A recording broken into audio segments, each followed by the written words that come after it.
All right, welcome back to another Zero Downtime podcast. How you doing today, Logan? Doing well. All right. Well, on today's show, we've got a pretty interesting lineup, I think.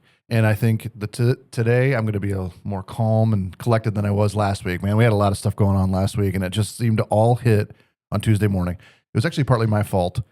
I was working with that NetBird that I was talking to you about last week, and I broke our office firewall.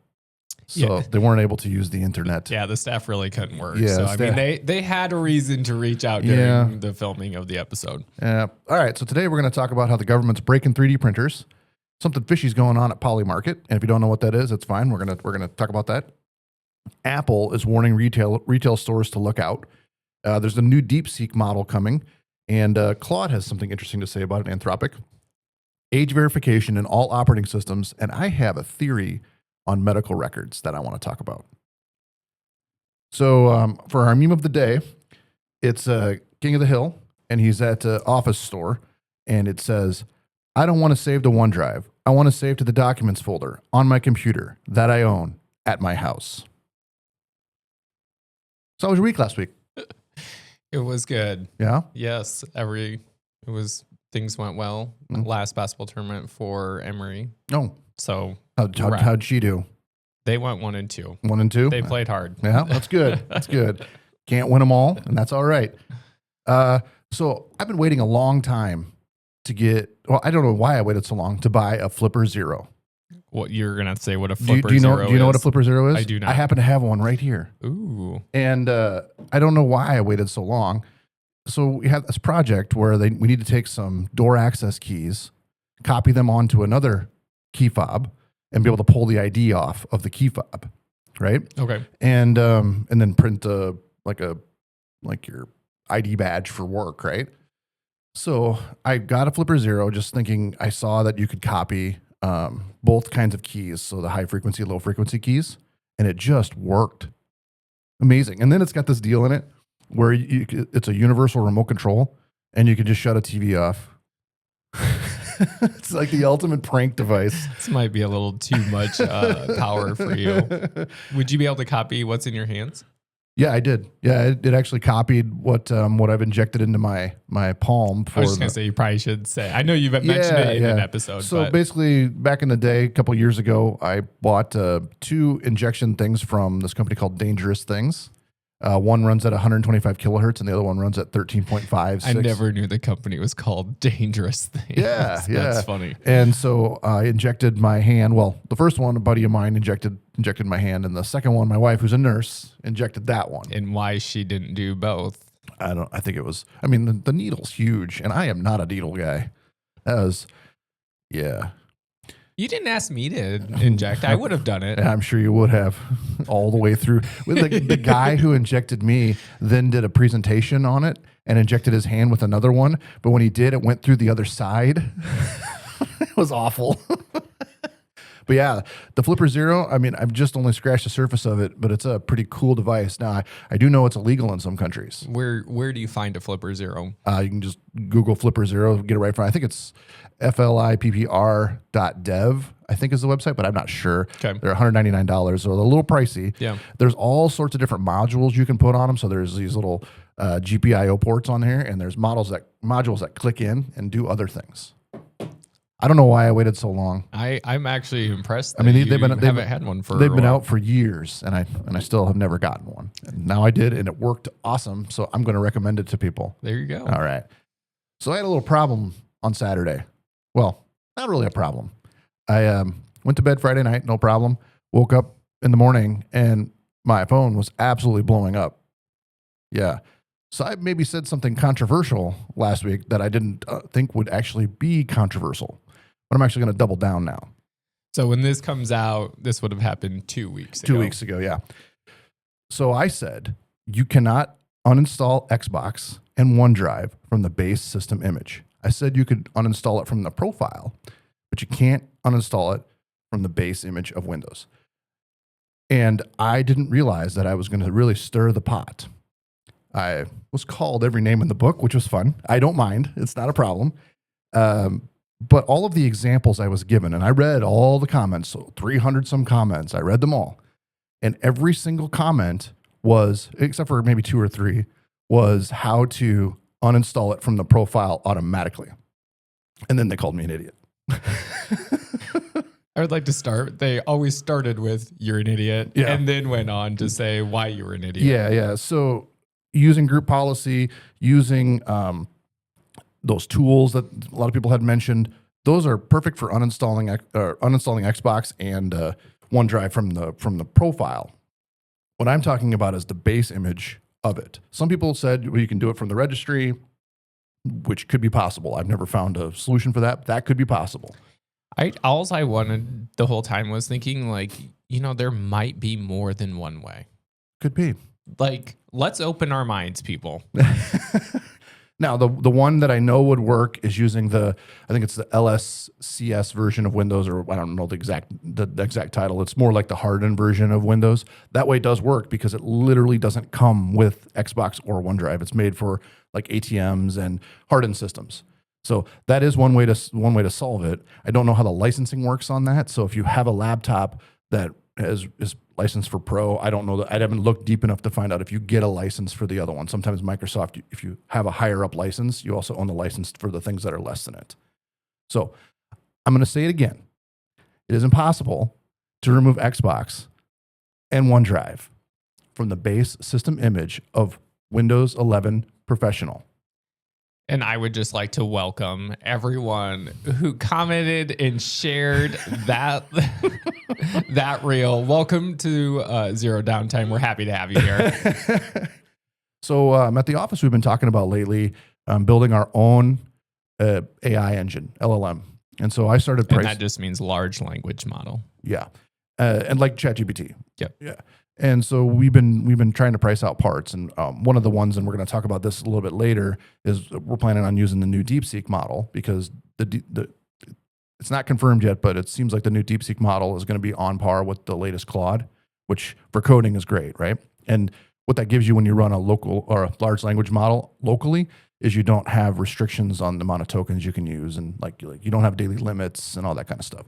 I mean, you have to have the hardware for it, but boy, I went out and tried to price hardware, used hardware even. So a new 5090 and used RAM, used CPU, used motherboard, and I was still $8,000. Like, I couldn't believe the pricing on this stuff. I know, but then you had mentioned this last week, not on the episode, but if you went and got Pro ChatGPT, like for business, for all of our staff. Oh, yeah.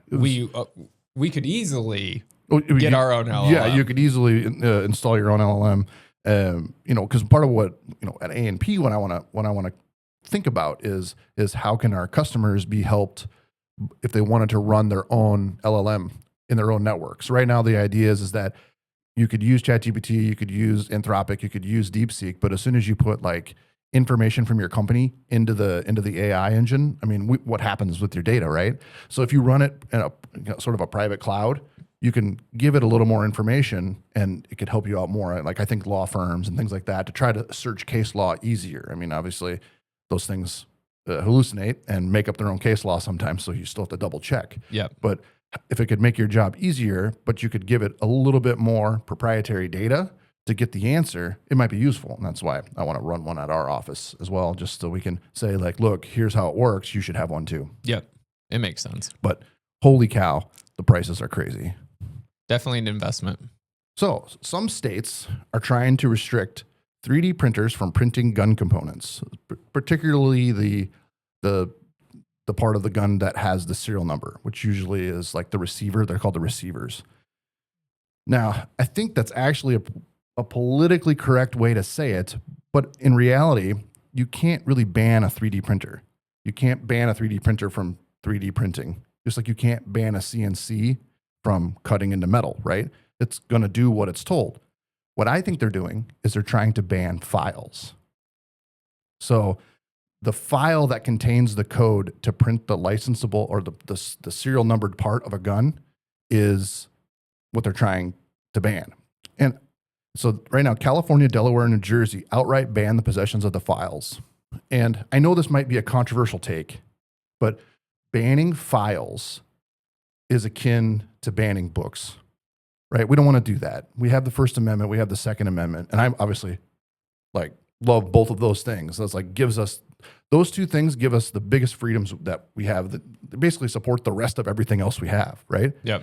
So I think if I was going to distill it down into something that kind of would make a little bit more sense, you can be under 21.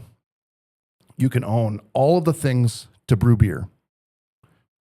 It's not illegal until you put all the things together and brew the beer, bottle it, and enjoy. Yep. Right? So that to me is the file. Why can't I have the file for research purposes, even if my state has said it's illegal to print it? I have to have a different license to print a gun. These are things that are regulated. They shouldn't be, but they are. But you should still be able to have the file for research purposes. I find that interesting that they are trying to ban the file. Right. So I got thinking more, like, how deep does this actually go? I don't know 100%, but does it pertain to companies that host these files inside the state? So if you have a server in California and you're hosting files you can download, there's a site called DefCAD that has gun parts you can print or whatever. If that site is hosted inside of California or the company is inside of California, are they the ones that have to regulate it because they're hosting the files, right? Well, I was just going to say, I'm like, you have a file on your own machine. How are they going to know you have that file? Well, yeah, we'll get to how they're going to know here shortly. Okay.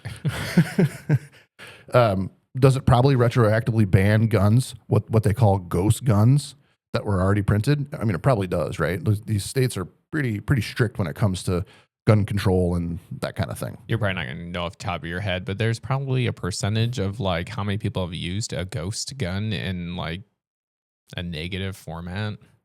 It's not much. It's if I would to guess, it's sub 1%. The thing about a 3D printed gun versus a CNC'd gun, which you could do both legally without a serial number, the 3D printed gun is not going to hold up like a metal gun, right?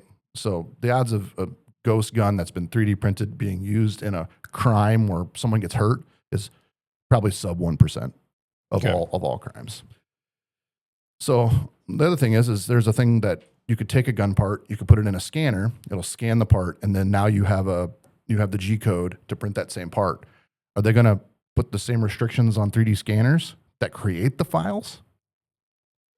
Well, probably wouldn't you have to? I would suppose, because there's a subset of people that understand AutoCAD and that other software that lets you design the part, right? So I don't understand it, but there's less people that can take a gun apart and get all of the right sizing, put it in the, so you can actually 3D print it. So they make the model so they can 3D print it. Well, a scanner kind of removes the barrier to entry for that, right? Yeah. So, aren't the scanners usually more accurate? Scanners are extremely accurate, Yeah. right?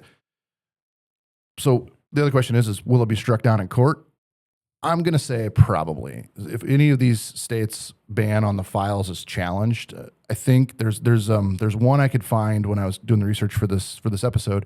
It's New York State Rifle and Pistol Association versus Bruin, and what the Supreme Court said is that firearm regulations must be consistent with a historical tradition of firearm regulations.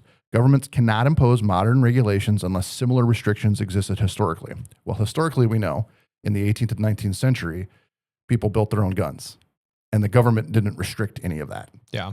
So I think that that's probably one of those things that eventually will get struck down. But it's crazy to me that they think that they can ban ownership of files that don't contain anything illegal. Like, I understand there's certain things that can be in files that are illegal, right? Yeah. Government secrets, like classified information that you're not supposed to have, stuff like that, right? Fine. Yeah. But making and designing guns is a thing that we've done in the United States since guns were a thing. Yeah. Well, obviously someone had to make the first one. Right. And they didn't ask permission from anyone to do it. All right, Polymarket. You familiar with Polymarket? I am not. So I was going to have to ask you what it was in the beginning, but I'm going to ask you what it is now. Well, good, because after doing this show for however many episodes we've done, I've learned that you always ask what it is. And so I've been building in what it is. Perfect. All right.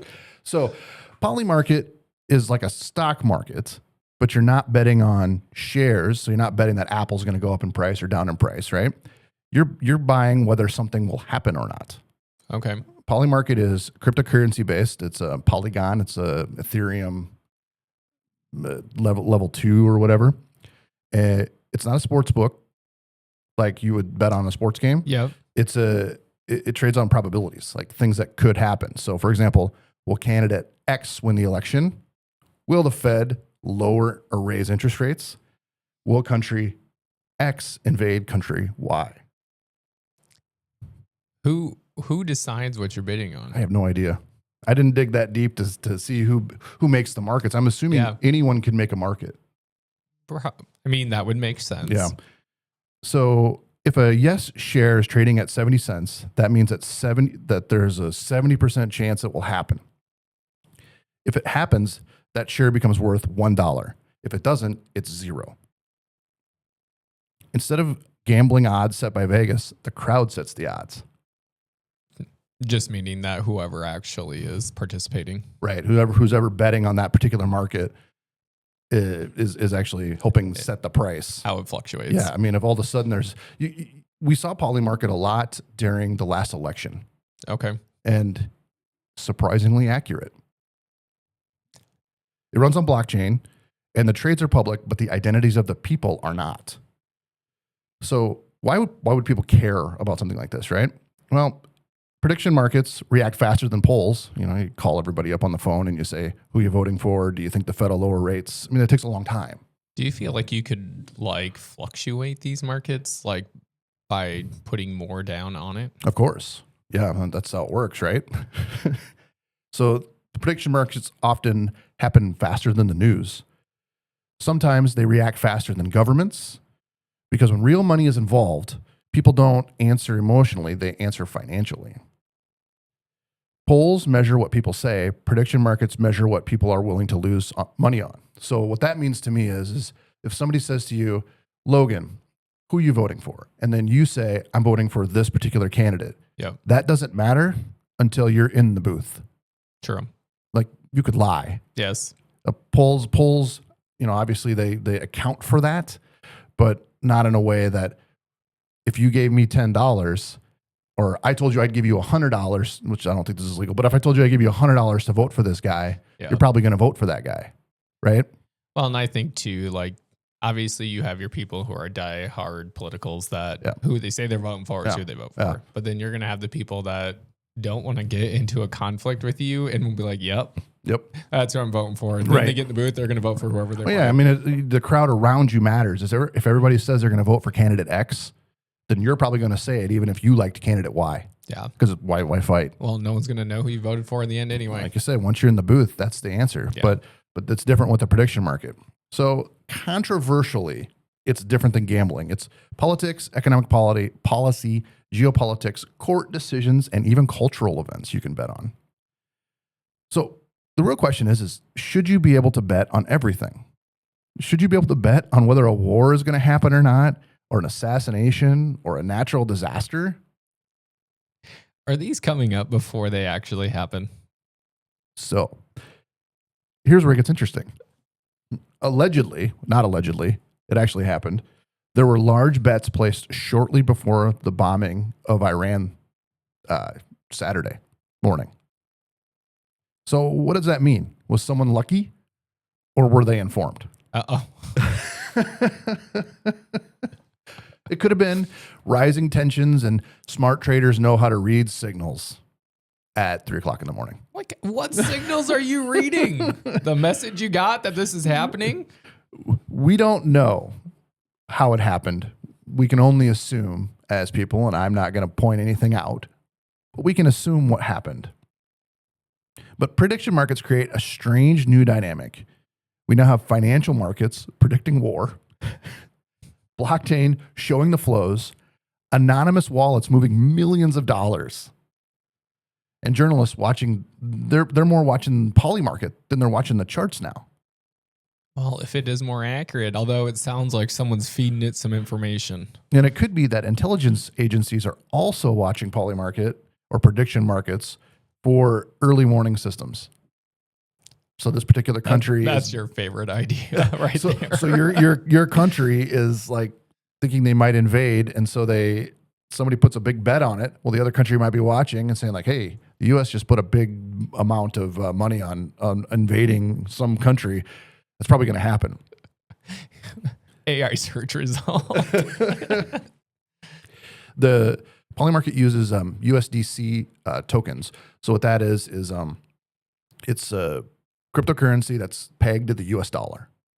Okay. So it can't really fluctuate much than a penny or two above or below the US dollar. So usually what that means is there's backing. So there's a bank account that has the real dollars in it. So your money is pretty safe inside of USDC for betting, right? So if you place the bet with Bitcoin or something like that, the price fluctuates so much that you win the same amount of Bitcoin, but the amount of like hard currency, fiat currency that you would get would be could be more, could be less, Just right? depending what the market was. Yeah, it avoids traditional sportsbook regulation because it positions itself as a prediction market, not gambling. Although, Have they moved into that yet? what? In the Polymarket for sports. You can bet on sports there. Okay. I'm certain. I don't know that for sure, but I'm pretty sure you can bet on sports there too. All right, people, don't go freaking out if we don't know for sure. But regulators are starting to push back at this because it has all of the feeling of gambling. Because I'm pretty sure in Vegas you can bet on anything, even if it's not sports. I don't know that for sure. I like placing bets. We're going to have to go find out. I like gambling, but I don't really do it much, so I'm not good at it. So it exists pretty much in a legal gray area. I love that you put the word legal in front of that. It just sounds like it's a damn gray area. I guess to kind of just wrap it up, prediction markets may be the closest thing we have to real-time global probability engine or a dystopian betting app. All right. Apple is now in the process, starting yesterday to Wednesday. They are announcing new hardware every day. So yesterday they announced the new iPhone 16 SE, 17? 17E, Okay. I think. They I had saw it, I They guess. announced some new low-end iPads, and supposedly either today or tomorrow they're going to announce the MacBook SE. That's the one I told you about Okay. a week ago. And that was that it's just going to be a nice lower priced. Yep. And what Apple has done is they've reached out to all of their stores and said, I'm going to read what it says right here. They should expect a surge in customer interest, not unlike those accompanying new phone releases, which means longer hours. Apple has also apparently been gearing up to create new displays in Apple stores, including a dedicated table for the newly released products. So they're going to release, besides the MacBook SE, they're going to release new, faster M4-based MacBook Pros. Okay. I don't know. It's like a whole host of things. Apple is really like... And they don't usually seems like in the past they don't have all these drops like not this. A multi-day thing, right? So Apple is really positioning themselves to compete against Microsoft and, as I said before, Google Chromebooks. I was going to say that was, and I didn't finish my train of thought. It was the Google Chromebook that they're going up against, or you feel that they're going up against for this cheaper MacBook. Yeah, for a cheaper MacBook to get those kids that have been using Chromebooks in college like out of the Chromebook realm. Yep. And I really think that that's a good spot for them because if they can truly pull it off for $599 or even $699, because I think that I looked this morning, the cheapest MacBook you could buy is $899. Is it? Yeah. Okay. So I think if they could cut that off by $200 or $300, I mean they're going to be positioned really, really well. Mm-hmm. So, all right, DeepSeek versus Claude. All right, before we start, I'll explain what DeepSeek is because Claude is made by Anthropic, and they've actually been in the news a lot lately. They just lost a government contract because they refused to pull the guardrails off their AI engine to let the Department of War and everything like that use it without guardrails. Okay. So ChatGPT got the new contract, OpenAI got the new contract with the government, and Anthropic lost it because they refused to remove the guardrails. And do you agree or disagree with this? It's hard to say. It depends on how they use it, right? If they use AI to spy on American citizens or find out information about American citizens, it's wrong. right? Yes. That needs to go through courts, that needs the proper legal channels. If they use it for safety, which is, I believe, the main purpose of government, is to protect the American citizen, then that's good. Okay. So, interestingly, which I did not put in the notes, the strike in Iran and Dubai took out 2 Amazon AWS data centers. Really? Yeah. Actually, Claude was down for a few hours because one of the data centers got hit that Claude was hosted at. Really? But do you think that was on purpose? Which I find interesting because the contract with OpenAI was just executed like the day before. So it could mean that Anthropic, Claude, gave information to the government to do these strikes on themselves. I don't know if that's true or not, but if they were truly using the AI for that, then I don't know. That's kind of crazy. It is crazy. All right. So DeepSeek is a Chinese AI company that builds large language models, no different than ChatGPT, Gemini, any of those. They do text generation, coding assistance, reasoning, math, research, and open weight AI models. They made waves with, I think it was 3.5 R1, something like that, because they're cheap to run. They're open or semi-open. They're competing directly with US frontier models. So they're competing like in the same world as ChatGPT and OpenAI, or ChatGPT and Anthropic.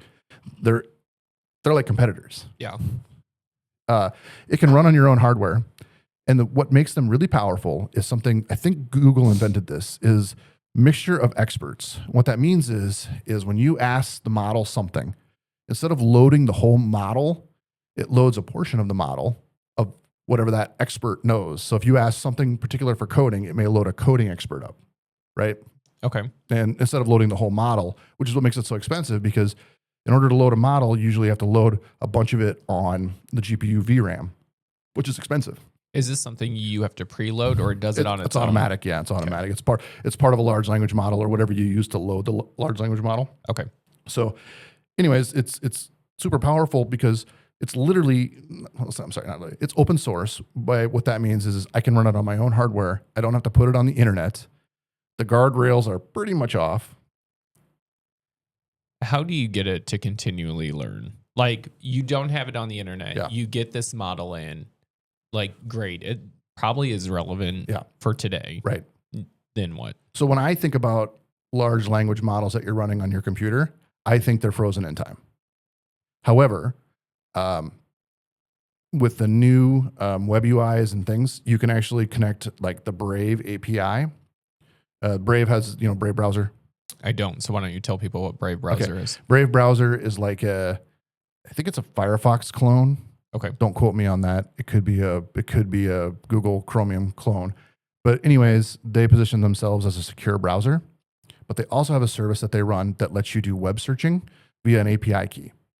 And so you can tie that API key into your local LLM to do the searching and then read the results. Okay. I actually tested this with a version of ChatGPT that doesn't search the internet using API. And I asked it what time it was. And it was like, I don't know the time because I don't have access to the internet. So then I enabled the Brave API. I asked it what time it was, told it what time zone I'm in, and it told me the time. Interesting. So it's not learning new things all the time, but what it's doing is it's going out and it can search the web to find out those things and distill that information to you. Yep. All right. So Claude is made by Anthropic. It's a US-based AI company founded by former OpenAI researchers. The flagship AI model is called Claude. Claude competes with ChatGPT, Gemini, DeepSeek, same as DeepSeek. Anthropic's brand position is safer AI, alignment-focused, responsible AI development, and enterprise-ready. Claude is the AI that reads the manual first. It's backed by Amazon and Google. It's serious. Like I've talked about this on past episodes that I'm preferring to use Claude more than I am OpenAI. And the backlash from OpenAI signing the contract with the government is pretty huge. There's been a mass exodus from ChatGPT Okay. to OpenAI or to Anthropic. because the models are it's the same price. It's $200 a month for the Pro model. Yeah. I don't know if there's limitations on the $200 model. I was just going to ask you. I don't know. I don't know that it would be enough that you would know. Okay. So, anyways, so what happened? So, I don't know. Last week there were a bunch of these allegations that DeepSeek had bought, I don't remember how many accounts, like 20,000 accounts on Claude to train their model. So they used Claude to train the DeepSeek model. And it was pretty pointed. Like they came out and directly said, DeepSeek stole from us to train their new DeepSeek 4 model. But then it came out, somebody went into Claude and typed in Chinese, "Who are you?" And it came back and said, "I am DeepSeek." So is it that that Anthropic trained off of DeepSeek, or did DeepSeek train off of Anthropic? The more you know. Yeah. Well, it also makes it interesting to me that these models are training off of other models.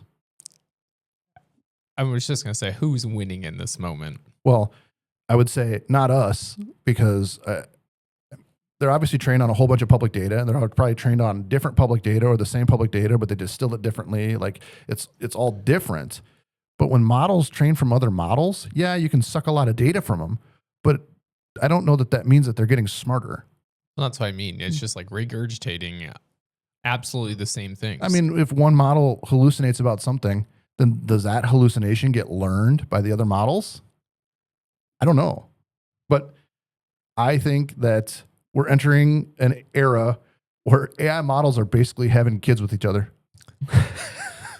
Gosh, that happened fast. They grow up so fast. Yeah, they do. All right. Age verification for operating systems. Well, we've talked about California once, so let's talk about them again. Starting in January 1st, 2027, all operating systems will have to have age verification for the user that's logging in. Windows, Mac OS, even Linux. Sort of like what's happening with Roblox, Discord, YouTube. Like they all want people to verify their age, so there's a safety thing or whatever. And really what's happening in Australia, right? Where they've said no kids on social media. Yep. I don't understand the purpose. I understand that you could require Microsoft to do this age verification thing. You can require Mac OS to do this age verification thing because you have someone to sue. Yeah. But Linux, who are you going to sue? You're going to sue Richard Stallman? Are you going to sue Linus Torvalds? Neither of them create accounts on these machines. Like you're going to sue the guy that created the way to log into Linux? Seriously. I don't know how you regulate Is this whole segment just because of Linux got listed in this? Well, thank you for calling me out on that. Well, I am. I think it's dumb across all three operating systems, but I don't understand how you regulate something that really isn't even a company. Is this just to limit what they can do or search so or see? The idea is that California thinks that there'll be more companies like Roblox and Discord and things like that that'll have to verify age, but they won't be able to keep up. So the best way to do it is to go at the operating system level, the thing that they're going to use to access all of those things. I know, but who says they're not going to lie? Oh yeah, I saw this. Actually, my daughter was telling me about this. Somebody used their thumb in Roblox over the face to verify your age and drew like a smiley face on their thumb and then like turned it every way, and they were like 18 or something. Yeah. I don't know what. I mean, I can understand trying to keep your kids safe. Yeah. I do think that should be your own choice, like as a parent. Of course. But I also know that there can easily just, switch the year that they were born and it's all going to be fine. Well, the whole thing is like I said, how Roblox is doing it is with face identification, and then that gets sent off to a server, which to me opens a whole other can of worms. I'm like you want your kid's face saved in a server. Yeah, your kid's face is going to some company whose whole job is to verify age. How is that safer? It's not. They're just getting a database of kids. It sounds weird when you say it. Well, that's what call it as they see it. So to me, if your operating system requires an ID, your computer stops being a tool and starts being a checkpoint. like if I got to verify my age to use my computer, and it's regulatory creep at its finest. Like, where does it stop? Yeah. I mean, I wouldn't have my kids set up that account. Well, think about it. They were going to have to be able to tell the content provider the age of the person that's logged into the computer. So all of a sudden, every website you go to, it's going to say the person using this computer is 10.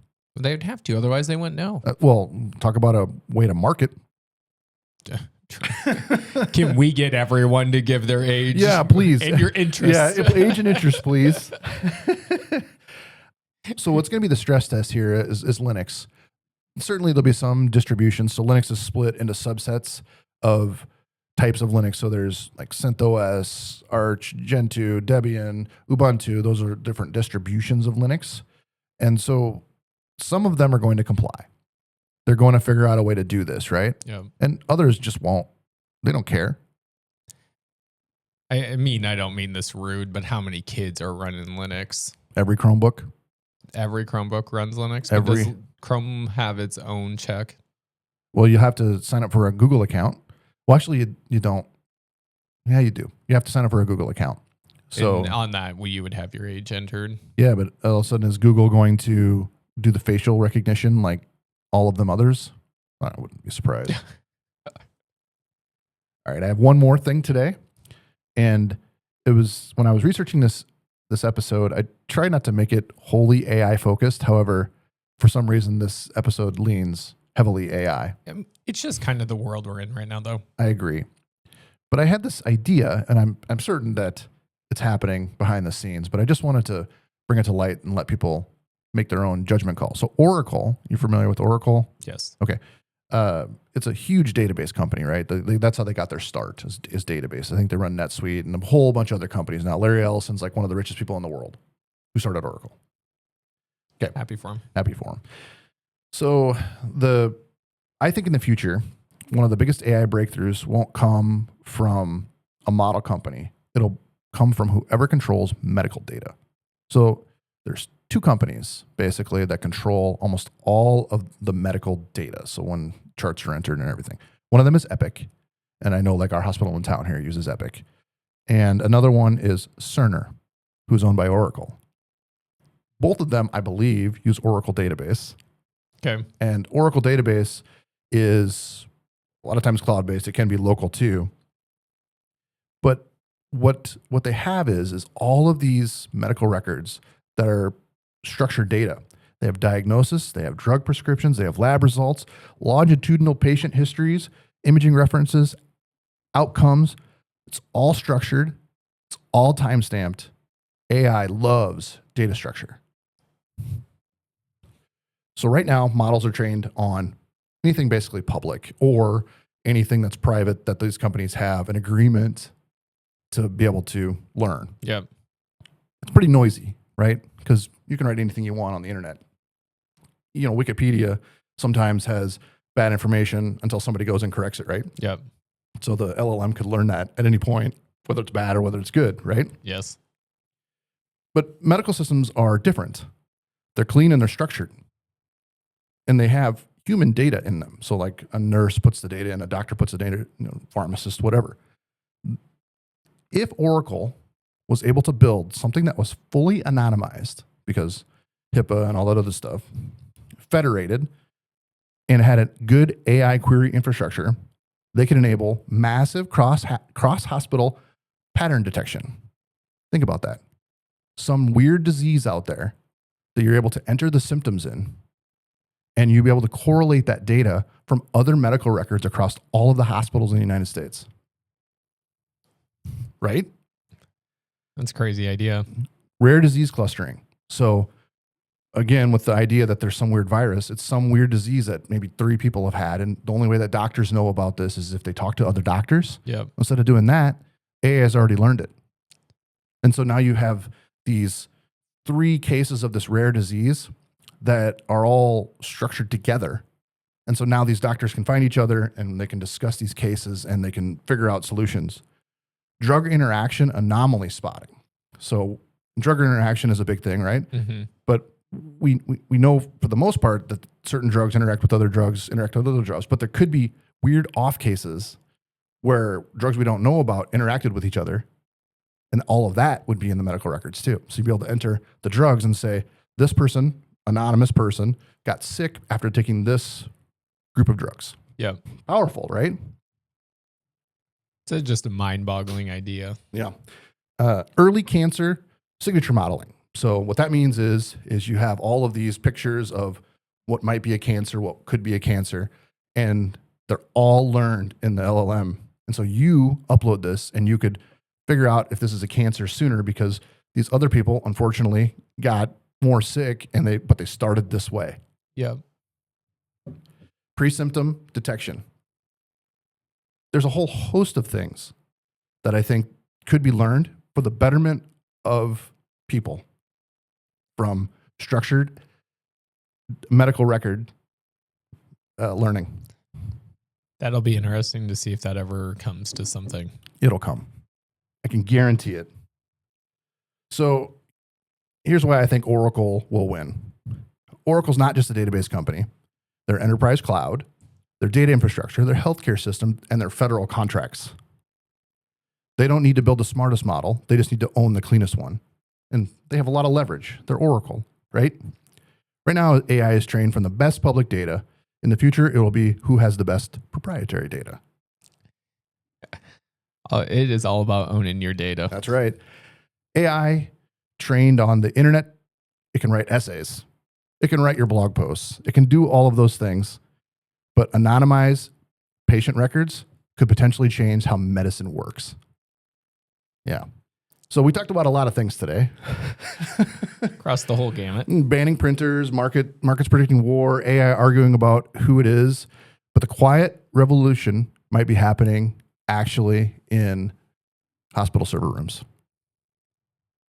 It's chaos on the surface, infrastructure underneath. That's all I got. Do you think that each hospital would try to do their own first? Maybe it's possible that I mean, it's no different than the health records. Everybody took their paper records and then they digitized them. Yeah. And there was a ton of different companies that did it, and now that pool has gotten way smaller. Yeah. So probably, I don't think that's probably best for the betterment of people. Well, especially if you're a smaller, Right. I mean, you might have some huge ones in large cities Right. that could make it a little bit of a stronger model that way. Well, and let's be fair. There's a lot of money in medicine, and sharing your secrets that help cure somebody, there may not be a lot of money in that. I don't know, right? I'm just thinking that something like this could help humanity as a whole, right?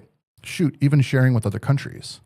If our purpose is to make people live happier, healthier lives, why not share with everyone what was happening and what the resolution was, and get a computer consensus first, and then obviously review it as a human. Yeah. Be interesting to see what unfolds if something does unfold. Yeah, for sure. As time comes. So Yeah. my one question I have for you is, what is one piece, and I'm just going to say legacy tech, that still goes strong today? Legacy tech that still goes strong today. So something that, I don't know, that you would just feel that really wouldn't be around anymore, but is still commonly used. Printers. No, I was at a car dealership the other day, and they still had a dot matrix printer. Really? Yeah, that was actually in town here. But I mean, I can get why they had it, but it's still weird, and it's legacy tech that I think could probably go away. I, for one, am a fan of legacy tech. I like the old stuff. A lot of it's not usable, right? Yep. But it's fun to have. It's fun to try. So I don't know. I can't think off the top of my head. You might have stumped me on this one, but I can't think of a piece of legacy tech that just needs to die or go away or anything like that. Do you have any suggestions? I don't. Question is for you, not me. It's all right. You can stick with your printer. Yeah. Well, I think most of the tech community, well, I shouldn't say that from what happened on Saturday, but I think that most of the tech community would agree with me that printers need to go away. But I could be wrong, so don't quote me on that. There might be some strong feelings about printers. All right. We'll talk to you guys. We'll talk to you on the next one.